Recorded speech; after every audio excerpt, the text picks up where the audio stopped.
Well, Sam, you've been selected for Great Britain Under-23s World Cup in May, the next month. How did that opportunity come about? So, kind of been involved with England, and then I did go to the start of the process with Great Britain for the Deaf Olympics at the start of like this season with that tournament in November. But it was like £4,000 to raise, and obviously halfway through the season, I was a bit reluctant to want to go away from here in case any opportunities to play here turned up. So I pulled out that one, and then just with the under-23s, I knew that one was coming about, and I thought that's at the end of the season, and it's an opportunity to play football in the off-season. So I thought I'll give it a go. Gone down and then been selected, and that's how it coming about, and then we'll be there in the summer. Are you excited for it? Yeah, I'm excited for it. It's always good to get a go away and represent your country, and be selected to represent. It's also exciting to see, because it's with the younger lads, and I'm probably one more of the senior lads in the squad now. Being 21 in an under-23 squad, so it's good to see how the other lads will cope, and hopefully be a bit more of that senior role of guiding them through their first tournament as well. And you're fundraising for that due to a lack of funding from the government, etc. How are you doing that? So I've just had a GoFundMe set up and just been sort of posting on my Instagram, Facebook, a little bit on Twitter. Asked Sports to do it, which they put my link up as well, which was good. And at the moment I'm just about £1,400. I've got about, I think, just over £500 left to raise. So going well, yeah. Yeah. And the club are doing on Good Friday. Obviously, this will go out after Good Friday, but they've got an Easter raffle as well to help you out with that as well. Yeah, I've seen that as well, and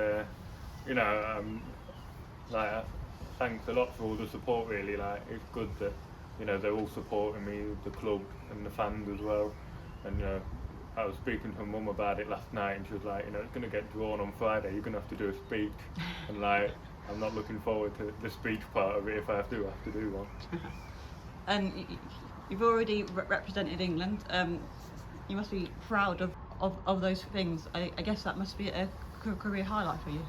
Yeah, an honour to represent your country. Obviously at a World Cup, which was in Malaysia, and then Turkey for the Euros, which were red hot, both of them. I remember it was like 46 degrees playing in Malaysia sometimes, and just walking on the pitch you were sweating before you'd even started warming up or anything. But yeah, they're definitely highlights. My dad came out to Malaysia, so we got to see my World Cup England debut, and after that tournament I've given him that debut shirt, so he's got it hung up in his house with my cap as well from that game. But definitely my standout highlight though for England, probably first home debut.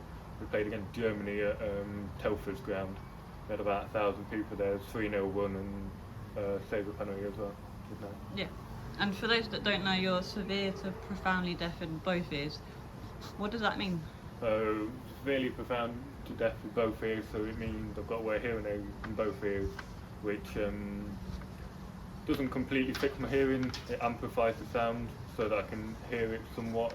Sometimes I don't pick up the anchor on words, so the first letters or the last letters. So it just means I rely a bit more on lip reading when I'm away with England or Great Britain, a bit of sign language as well, because obviously when we're playing games there, we're not allowed our hearing aids or cochlear implants in. They've got to be off, we can't have them in, so you've got to do sign language or lip reading. And how old were you when you first got your hearing aids? So I wasn't born deaf, funny enough. I was born hearing, and then at 2.5 is what they believe I've lost it at, 2.5. But I wasn't diagnosed till 4.5. So for 2 years they kind of just said it was like glue ear, just a blocked ear or whatever, and then eventually at 4.5 I was diagnosed with it. So I've been wearing them for about 17 years roughly now. Yeah, and they're Bluetooth, aren't they? Pardon? They're Bluetooth, yeah. So I can take phone calls on them, I can listen to music. Yeah. So yeah, it's good. Pretty cool.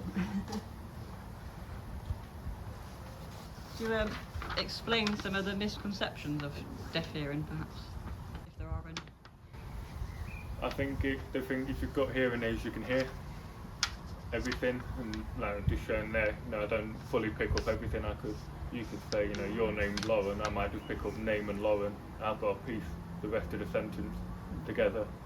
And then also, for me, I can speak quite well for someone who's deaf, so they might think you don't speak like a deaf person or whatever. And it varies on everybody I know. I've got teammates that haven't got cochlear or hearing aids because they just don't work for them.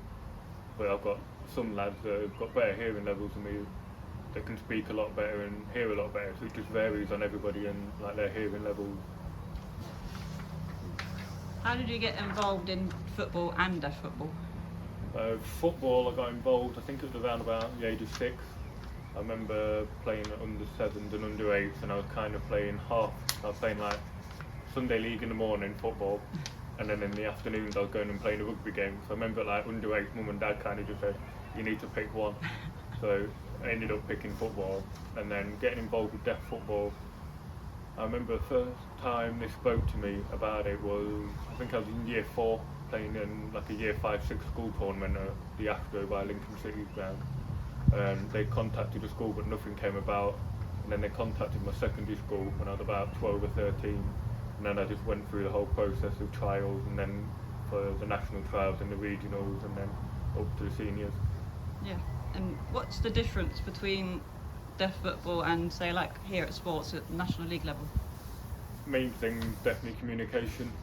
You know, you can't have your hearing aids or your cochlear implants in, so you're having to rely on basically what you see and sign language to talk to the lads. Like, one of the main things for me is on a corner or wide free kick, the ball gets crossed in, I can't shout keepers because they're not going to hear me, so I've either just got to go for it, and if I've got to take my own players out to do in my way, I've got to.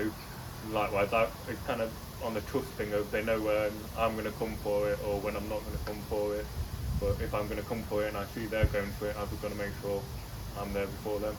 Yeah, and how does the communication work here at sports? Their football, sign language, so we do have interpreters as well, so like in the changing rooms you're not allowed them, so when we're on the bus arriving at the ground they've got to be out, and then you've got to walk. If you're doing your pitch walk, you're not allowed them at all until you get back on that bus after the game. So, you know, in the changing room we've got our managers who are hearing, they'll speak, but we've also got interpreters that will sign what they're saying. And the other way around, if someone's signing, like one of the players, then they'll speak as well, because some of us will just lip read rather than the signing. Yeah, and as a goalkeeper, does that present things here differently, that are good or bad? I can see everything, but I then can't tell someone man on or turn out anything in deaf football, mainstream football out here at sport. I can communicate, I can say left shoulder, right shoulder, whereas I can, in deaf football, I've got to spot the danger before it comes, sort of thing, and it'll probably be a bit more on the front foot in terms of they can't hear me, so I've got to come deal with something that they might not realise I'm going to test. Yeah, and it's your first season here at Peterborough Sports and Step 2 level of non-league. How have you found it? I definitely enjoyed it. Obviously the game time's been quite limited, but I knew that when I signed coming in. You know, I played, I think it's around 5 or 6 games against some decent opposition as well.